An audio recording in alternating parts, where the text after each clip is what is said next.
All right. Well, good morning. Happy Tuesday and welcome to Tuesdays with Ro. Today we have special guests, Dr. Miquela Rivera and Dr. Marvin Lozano. And if you look, I mean, their bios are just astounding. I mean, Marvin, I looked at your bio. It's plenty of experience in commercial banking and coaching small businesses. Dr. Mikado is a psychologist, so all the work that's done to understand. So it's going to be a great conversation. Again, Tuesdays with Roll. Today we have Dr. Miquela Rivera and Marvin Lozano, who wrote the book, The U.S. Latino Entrepreneur's Guide to Balancing Business, Family, and Culture. And it does take a bit of juggling to do all that. So I'm gonna first of all go over to you both, and if you can introduce yourself, tell us a little bit about yourselves, and share with us what inspired you to write this book. Well, thank you, Rogelio, for having us both here this morning with you. It's a wonderful opportunity to share some information. We hope it's helpful to your audience, and it's something we love to do. A little bit about myself. Again, I grew up as Marvin Lozano in southwestern Arizona in a small town, and what inspired us are a variety of things. For myself, it was that we've decided there was definitely a lack of bilingual resources available for folks that want to read and learn and start or grow their small business. And we specifically wanted to focus on something that was very user-friendly, and we think this is.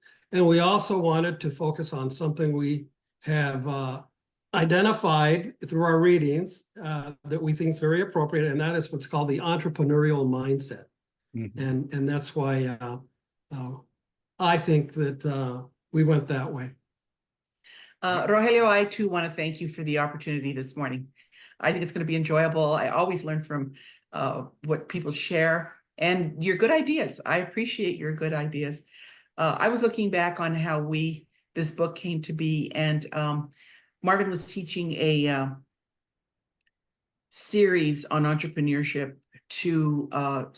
in Spanish to Spanish speakers, monolingual Spanish speakers at the Chamber of Commerce, the Hispanic Chamber of Commerce in Albuquerque.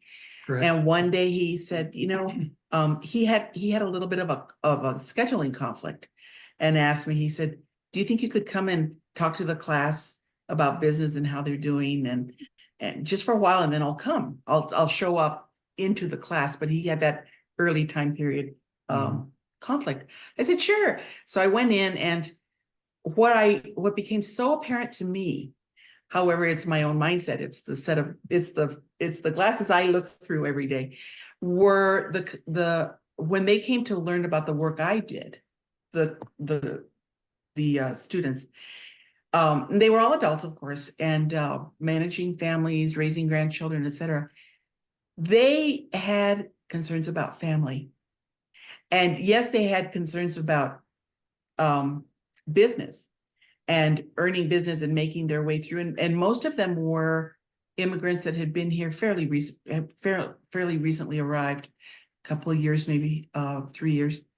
But they wanted to learn how to better adjust. They wanted to learn, how do we keep connected to the kids, or how do we do everything we need to do at home, but then how can we do all this to make the business successful? Mm-hmm. And with that, the idea for the book came to be. And then we put it together in a workbook type form, which is in both Spanish and English. So anyway, in answer to your question, that's how the idea came to be.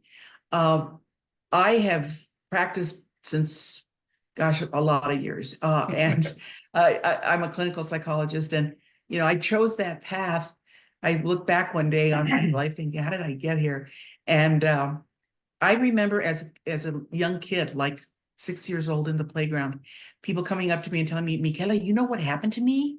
You know, and they would say, da da da da, and this is, you know, they tell me their story. And it's been my life that people tell me their stories. We have a joke that I can get a complete psychosocial from a waitress or a wait person before we've gotten water. Before we've been served water, you know? And so it's kind of a natural, I've always been naturally tuned into that.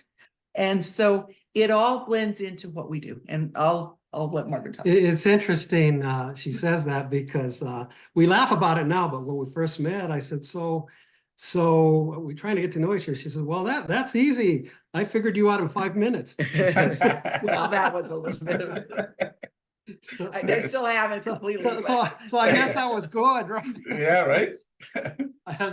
Well, That's a good analogy right there. I mean, that you can figure out right away. So that's it. And so the idea being that, yes, we felt the book was a good idea. And I had been teaching at the local community college, basically what they call the lead instructor in entrepreneurship. And we were looking for ways to connect students that were interested, but just had no idea how to start or even think about growing a business. And we came across this research that had been done on the mindset. It was a national study that said successful entrepreneurs have certain traits, and traits is tricky, okay, but certain learning behaviors that are consistent among them. And it's because they think a certain way, they have a certain mindset. And we started saying, you know, we're seeing this good sort of model that's been developed. Why not, you know, convey it also to the Latino community and weave in what Miquela is so strong at, which is understanding family and culture, and that came together with this title of balancing business, family, and culture. So, yeah, and it was also the issue of balancing, if you want to call it business, but your professional work, family, and culture goes across the board, whether you own the business or not. And one of the things is that the entrepreneurial mindset is one of a problem solver, not necessarily an official business owner who is registered with the Secretary of State. It's a person who solves problems, and that's basically what all people need to be. Right. The other thing is that it was an opportunity to allow people to really look at and give themselves credit for what they had already done. Because I think a lot of times people don't understand how raising a family and owning and managing a household is a business. The concepts have never been put that way, unless you in the old days went to what they called home ec. Now it's family and consumer sciences. But when people begin to realize, oh, I can do this, I did do this, you know, you've managed a household budget and the food that you've got in the pantry, you've solved problems. So you've got what it takes. And I think people, especially Latinos, really need to give themselves more credit. I agree. Right. I mean, and you know, I'll touch up on those couple of things that you mentioned, but managing that the business as a family business, right? The family first, the family first. Yes. Time management, math management, understanding math, knowing how to shop, knowing how to budget, that part.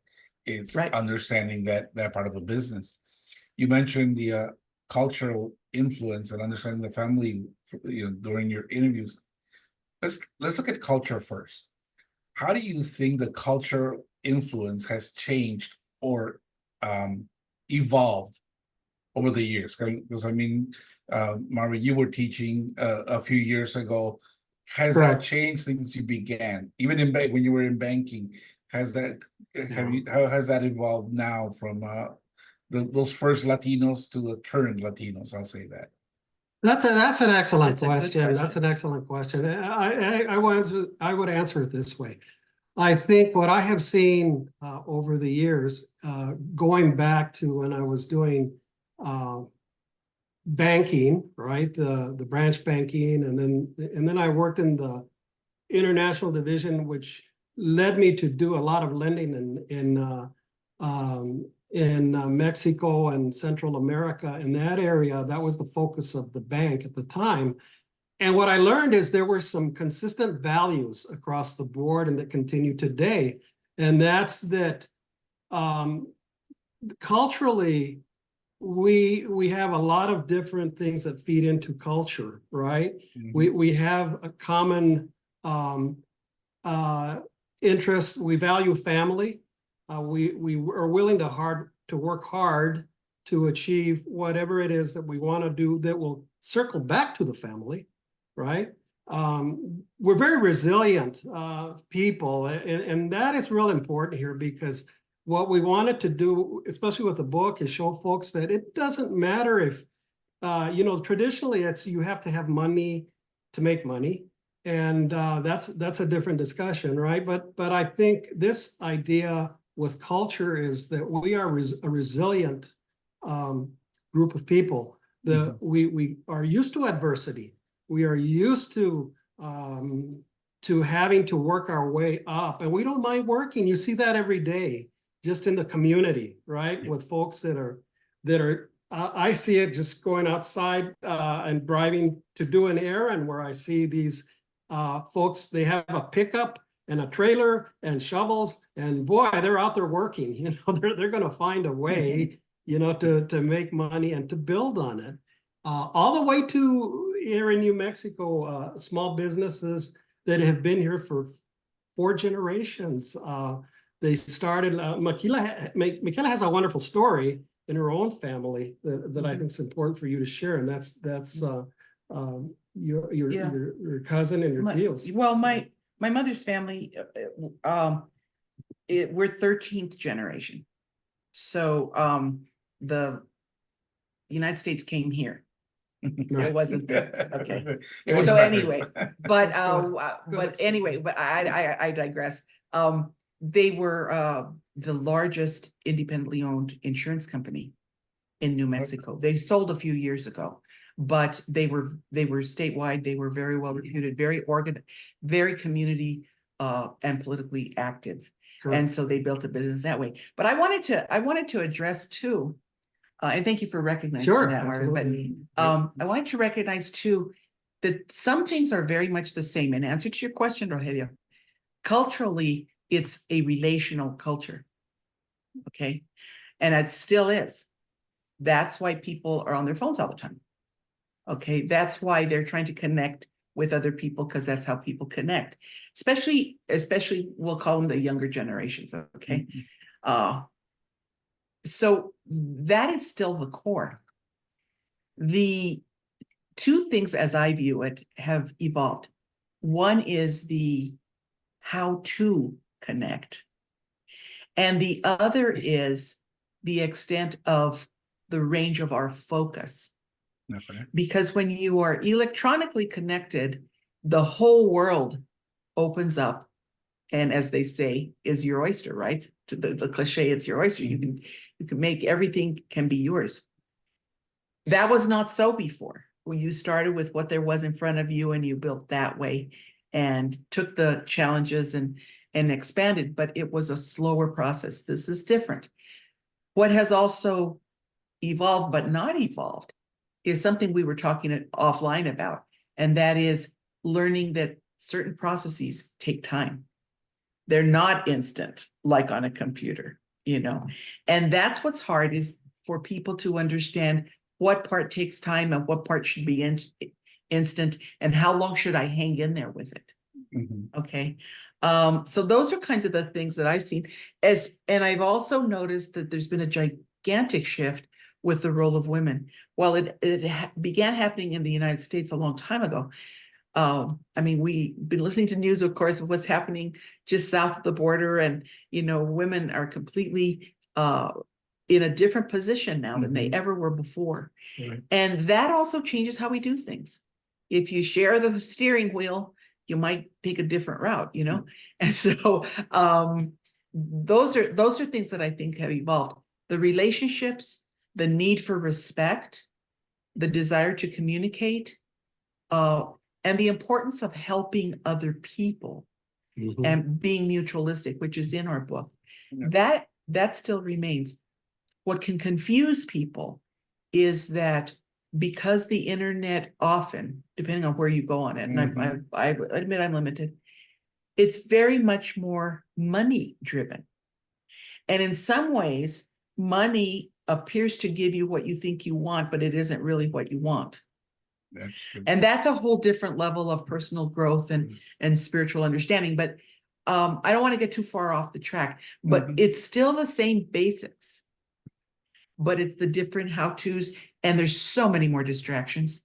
Goodness, there's so many more distractions that I think in one way it broadens your view, and in the other way, it just fogs over unless you're very intentional, which I really promote to help people be less anxious, is to be very clear and very intentional and get the rest of that stuff out. Yeah. It's clutter. It's mental and emotional clutter. So let me just add a thought, since you're talking about this, that when we were looking at the book, it's hard because we're limited in how much we could say, right? That's why in a counseling session, right, Miquela has that background that she can get in depth on that. But within the book, what we were facing a lot of, and I faced it as I was reflecting through my earlier years in counseling and banking and teaching and all that. And that was that I saw, and we still see it consistently, and we put in this book the idea of a circle and a ladder to make it something that folks could see immediately. And the circle being that Latinos being family focused, decisions are made where they consider the implications on the family. You know, what's it going to mean to the family if I take this job, you know, geographically very far away from my abuelita or my, you know, or my mother, who's going to take care of them, you know, like that. And so we thought, well, you know, okay, there's that circular view that we bring to the business world. And there's this other part that we call the ladder, and that's easier to conceptualize, right? It's step by step.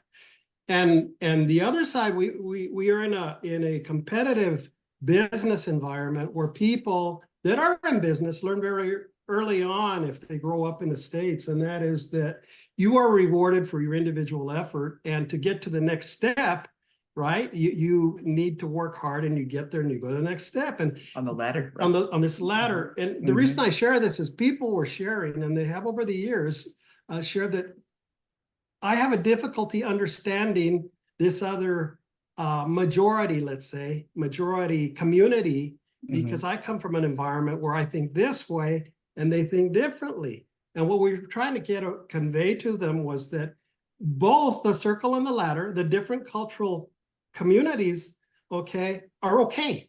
They're just different. And you just need to learn respect, and you need to learn to navigate your way so that you can do what? You can start your business. That's where we're going to start grow it and understand your market share. Don't limit yourself. Yep. And that was the idea. No. And I agree with you 100% on that. It's learning the process, learning which way, which route. You know, you're going to get, there's a short route, there's a fast route, there's the efficient route. So you just learning which route you're going to take to grow your business, start it and grow it. So you mentioned earlier, and I'm going to go back to Miquela and her family business. You know, you mentioned an ingredient. You talk about, I look at the guide more as a cookbook recipe. You know, this is the recipe for you to start your business.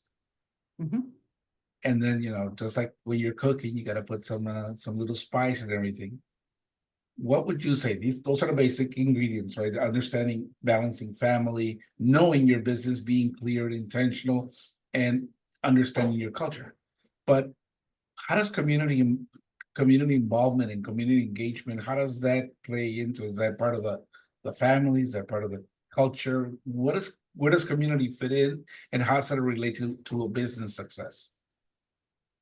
Those are really good points, good questions.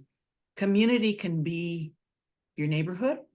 Community can be your church. Community can be a political organization that's out on the streets carrying signs. Your community can be any range of, you can define it however you want. The point being that it's all still relational. And that's what really makes a difference. people learn to relate differently by the feedback they get too. So when you're working typically with Latinos, the rate of speed, for example, is one thing that we talked about in our classes. Mhm. And that is that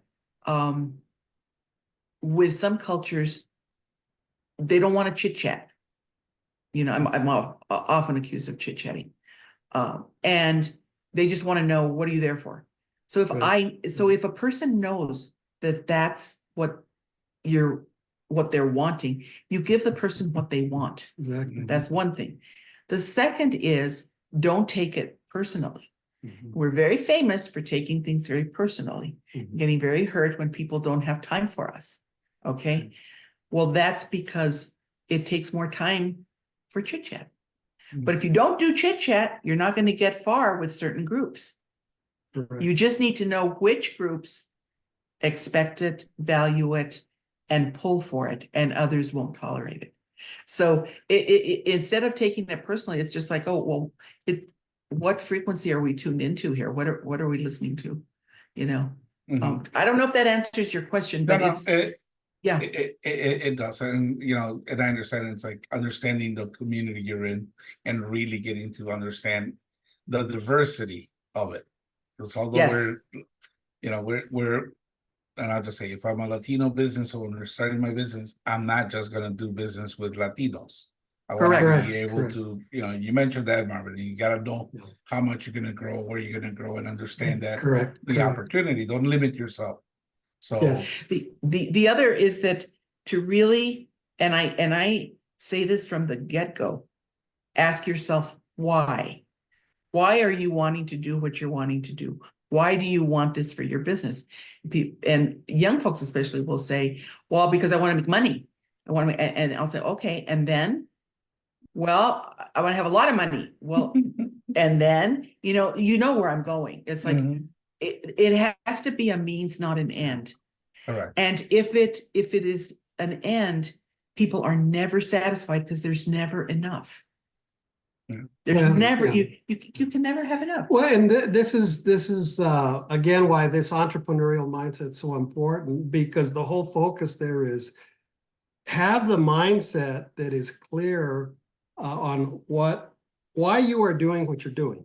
You know, this idea that otherwise you're on this track and you're running and you don't know where you're going. You don't know where you're going, and that's going to eat up a lot of time, right? So, yeah. So looking at it, we look at on the guy, the first thing that you should have is clarity of purpose. Yes, yes, clarity of purpose. absolutely. That's Clarity the big why. of purpose. That's Exactly. get the why. Why are you doing it? Yes, As he absolutely. said, right? You have to understand that why. What are other next steps? What are other things that you're advising that somebody that's thinking of getting into business or opening up their own business, what other things should they keep in mind and focus on? I'll go first on Sure, that. go ahead. I encourage people to do what they love. Do what they love. Because typically when you love doing something, you do it well and you don't get tired of doing it. But with that goes helping other people. If you're serving only yourself, it's not going to go very far for very long, or you'll be all alone doing it. But if you help other people, it's self-generating in that way. And people say, well, I'm not really good at doing much of anything. That's when I was working in practice with young children. One of the first things I would ask, especially school age, starting from about age 10 up, I would always ask, well, what are you good at? I'd ask my young clients. And some kids could say, I'm not really good at anything. Other children could give me a litany of what they were good at. So do what you love. Some people will say, well, I don't want to ruin what I love by turning it into a business. Well, think about it for a while. You don't have to, but you have to have something that means enough to carry you the distance. Right. It's the intent, because your decision making has to be clear and intentional. Got to take out the distraction and the noise along the way. And then what I would add to that, and this is usually, I'm thinking back to our classes, she would come and lay that out real clearly, and then I would step up and say, you know, and the thing is, when I meet with a prospective entrepreneur or somebody that wants to go the next step and all that, there's 5 basic questions that I have. One is, do you know your personal financial and business situation? Do you know? And by that, I mean, what's your current financial situation? You know, you need to learn, because there's certain tools that are going to help you, and not knowing them are going to hinder you. Okay, clarity of what you love, what you want to do. But if you don't understand some financial information, learn. You can go to workshops at the chambers. You know, you go to the library if you don't want to mingle with people. You can go online. It's very easy, but you need to learn. Learning is key here. Make sure you protect your credit. At some point, that credit and your credit score is going to come into play. If you say, I've got some money, but I need more. Well, lenders will look at how have you performed with previous previous lenders, or do you have any history, right? That's just the way way that the financial landscape operates, right? Just basic things here. Do you have any of your own money? I run into people all the time and say, well, no, but I'm going to borrow everything. I'm going to get a grant. And I said, really? Where are you going to get a grant? And having some money, it's not to say how much, it's have you made an effort to set aside some money? Have you made an effort to be very, very diligent, right? And saying, I'm going to set this aside, because that's a management practice that you're showing you've developed. Learn to develop these financial statements. What's your cash flow? You need, and what is a real good starter on this is, because someone might say, well, you know, I haven't studied business. I'd say, but you operate a household? Then tell me how you do that. You know, you have some amount of money coming in, hopefully, right? If you want to start a business. And what are your expenses? You're telling me right there that you're managing cash flow, income coming in, expenses to cover, and that sort of thing. So I think that's key. You know, the idea, like Miquela is saying, is that you need to be clear, and then also have some kind of understanding what it's going to take to get you going and growing. Exactly. It's taking it from idea and your burning desire to operationalize it into a business. But it's also being creative and realistic, and remembering that typically life isn't in a straight line. Right. It's a zigzag, and we can zigzag all over the place, and really acquire some good lessons along the way. And that's what I encourage people to watch for, because it can get discouraging if you think, oh, I'm off track.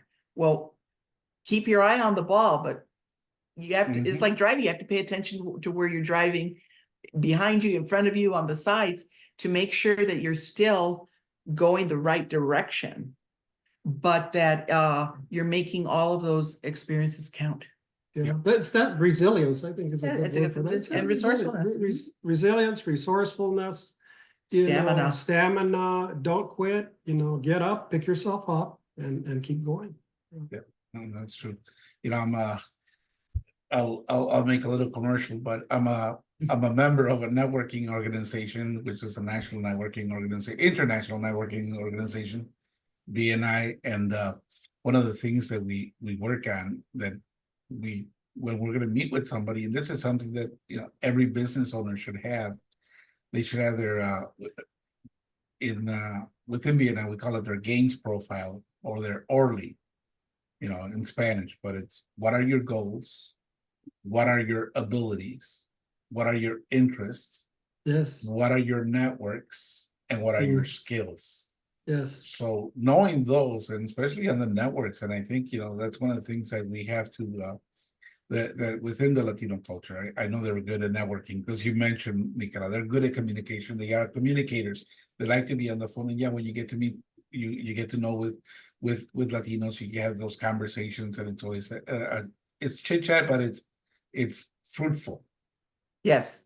Okay, so you have to understand how to work on that, but it is developing that, because through that gains profile, through understanding that, you'll get to know, you'll get to like, and you'll get to trust people.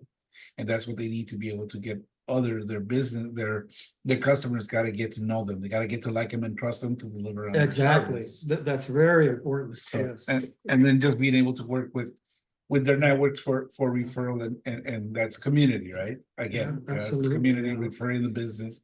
And I always say, it's like, you got to be able to tell people what you do, how you can do it. You know, That's right. that's their business. So goes back to that clarity in the why, right? What do you do and Right. why do you do it? Yep. It's Right. like And, that'll sell and then itself. the how, and then all that leads to the how, Exactly. but it circles back to the why when you really end up Exactly. it's full That's circle. right. And that's what Exactly. will keep you going when it's hard. It's rough. Well, if you're clear, and the why, that's really important. Yeah. Mhm. Very good. What would you say are other key messages you want to talk to the community and get them to take a look at your book? Show me that cover. Let me see. You got that book ready there? So I Got want it right people to, here. you're able to buy it online as well. You get it. How about this for? There you go. You're able. This is what the publisher sent us. So you're able to But- And get. this is is the book. it when it arrives at your home or at your business. Yeah, the This book's is really not that exactly big. it. Right, you So- can see that the pages, and it's a little hard to see because the font Oh, is I small. see. Okay. But Uh-huh. it's English and Spanish translations, pages facing one another. Mm. And the reason that we insisted on that format was, first of all, people that we were wanting to reach often prefer Spanish to English. But this way, a person who is new to English can read the Spanish and learn the English words on the English Yeah. side and vice versa. And vice versa. And so you can start bridging that that divide between people and actually make it useful. I encourage people, if you're wanting to learn business, listen to Spanish language TV. Pay Yeah, attention to the that's a good commercials one. because Yeah. you know what the commercials are saying because they're English-based commercials into Spanish, but listen to what they're saying for the nuances and the idioms, the little differences in speaking and stuff. So anyway, I think that I think that reaching people where they are at their level really makes a difference, or otherwise it's meaningless Mhm. to them. I agree. And Yeah. the book, looking at it from a instead of just a guide, it's a workbook. So for business owners, Yes. Exactly. yeah, That's key. putting thoughts to paper is good. As they say, once you put a problem down on paper, once you put a plan down on paper, you have half of it accomplished. That's right. Because now you have That's right. you have a path to get to it. I always talk about making sure that you plan for business. Yeah. One thing that we've been talking about, and we talked, and we're coming down to the close here, but real quick. One of the things that we talked about with our previous guest, Leroy Pacheco, who's a good friend of yours. Yes. We talked about generational businesses Ah, and how right now here in the Illinois market, in the Chicago market, where there's also been that businesses that were established 40 years ago, 30, 40 years ago. Well, guess what? The sons and the daughters of these business owners don't want the business. So now, I think they go back and it's always looking in the past and say, I should have planned for this because it might not be what they wanted. I hope that they would want it, but it's not what they want. What kind of advice should we give to entrepreneurs as far as getting that transition? And then I tell think me this is a about that, how you Miquela see it. question, really. A couple of things. That's one of the changes we've seen across time. Years ago, somebody had a family business and it went to the next generation and you didn't get asked a lot, would you like to do this? Now, though, younger generations are bold enough to say, I really don't want to do this. So in terms of what you're leading to, I think, is the succession planning. What is, and you've cleverly talked about, how would you exit the business, and that in Spanish, éxito means success. Well, Right. part of it is when I come from the family point of view, the goal of a good parent is to raise a fully functioning, well-adjusted adult who can contribute and make the world better. Now, they might do that by taking over the business and making it bigger or changing it or putting it online or whatever they're doing.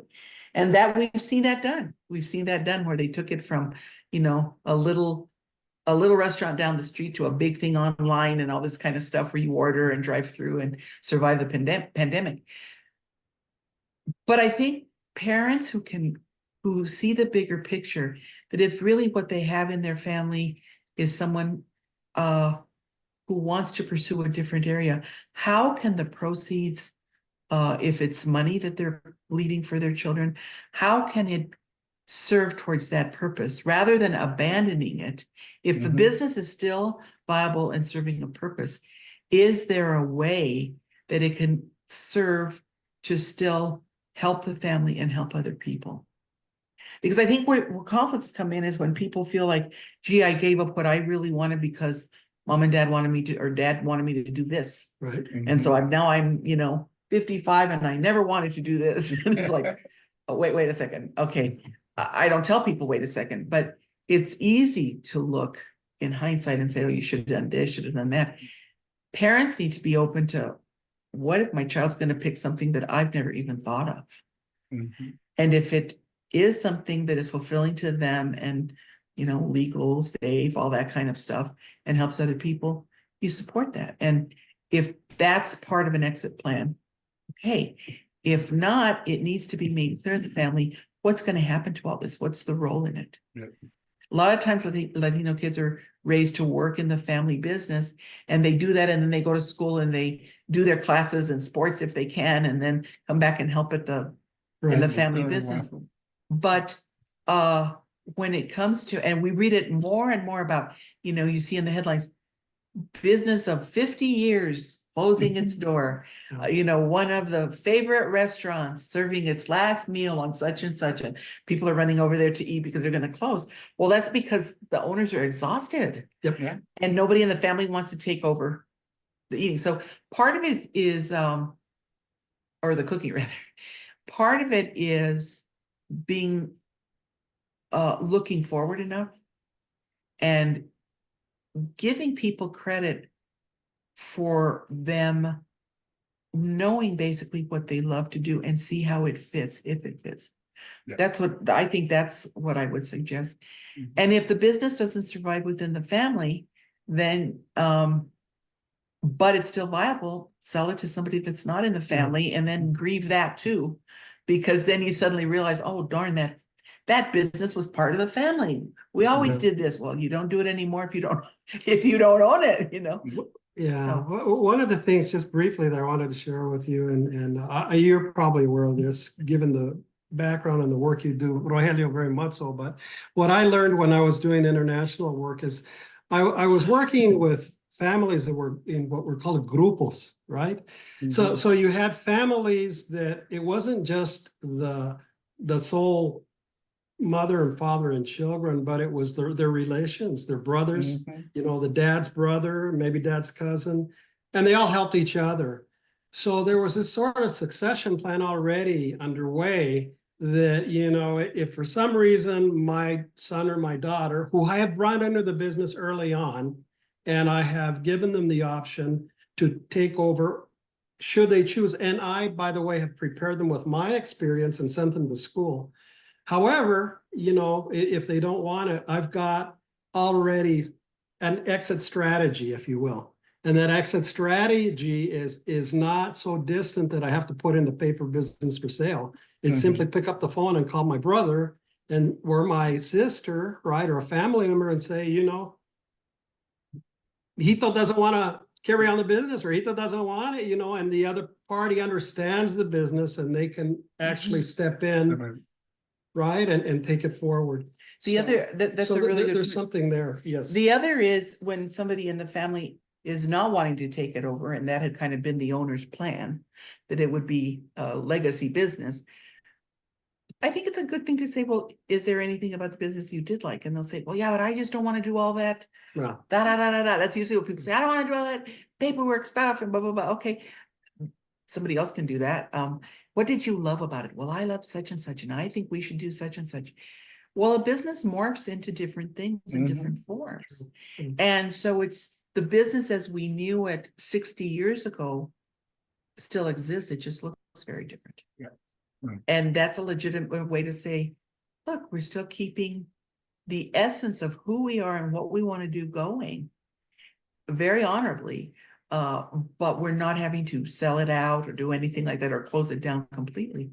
There are things within that are the components. I mean, getting back to your comparison of cooking with a recipe and, you follow your recipe. Well, the thing about cooking is the more you cook, the more you realize you can be independent and change some of the ingredients. Yep. Okay. Exactly. And that's the same kind of thing. You end up with a different dish, but because the spices are different or you've made it light, they're always making things light. They're not as filled with additives or preservatives or fats. And so you can do that in business too. You can say, how do we modernize and update this? And say, oh, okay. And yeah, that's a very inspirational thing to see a family say, okay, we'll do that. We'll take what dad used to do or mom used to do, and this is what we're going to do next. And also give the family members who are behind the scenes credit. Because you don't do this stuff alone. No, you don't have a good family alone. You don't have a good business Your alone. support system. So you give your support system. Right. Definitely. Right. Exactly. I'll make sure, and I'm sure you advise, but one of the things that I found and that I still see a lot of, and they call it, that's how with the internet and access to the internet and the Facebook and social media, it's all these GoFundMe accounts that happen because people don't plan for the There you are. Yes. for the Yeah. obvious. There's two things that are definite. If you come to the US, there's two things for sure. One is taxes and the other one is that you're gonna die. So That's right. Not planning We're all ahead of sure it. of that. Yeah, so and for both, we want to make sure that business owners plan for both. Talk to an accountant. You can do a tax planning. They do call it tax planning. Make sure that you're not paying a lot of taxes, but also plan for your retirement. Plan for your absolutely for passing away. Having set that up. I always say, as I look at financials and I look at the expenses, if you look at a tax return, the biggest portion is the expenses. I'll ask a client, okay, I'm looking at all these expenses. Which one is the one that is dedicated? I get your salary, I get but which one is the one that's dedicated to your benefits? Which one is dedicated to your policy, your insurance policy? And which one is dedicated to your retirement? And if it's a cash, if it's a life insurance policy, let me take a look at it because I want to see the cash value. Because how much are you worth alive? And how much are you worth if you're dead? But how much are you worth right now? Because that has liquidity. So we look at that. Yeah, I know it's a longer conversation. We appreciate your time. We thank you for being on the call today with Tuesdays with Ro. Everybody, make sure you look out for the U.S. Latino Entrepreneur's Guide to Balancing Business, Family, and Culture. You can do it download it online, buy it online, or buy it in soft cover because it's not hardcover, and it is a nice book to have for everybody that's interested in opening up a business. And even if you're a center of influence, if you're an accountant, a business attorney, somebody that works with a consultant, have a few copies ready. Make sure you share with your clients. So thanks. And again also, we do have a website as well, latinosbalancingbiz.com. LatinoBalancingBiz.com. So yes, we'll probably have to get back you guys, get you guys back on and talk a little bit more about the changes to the book and everything that you have done since then. So thank you. Thanks everybody. Thank you very much. Appreciate it.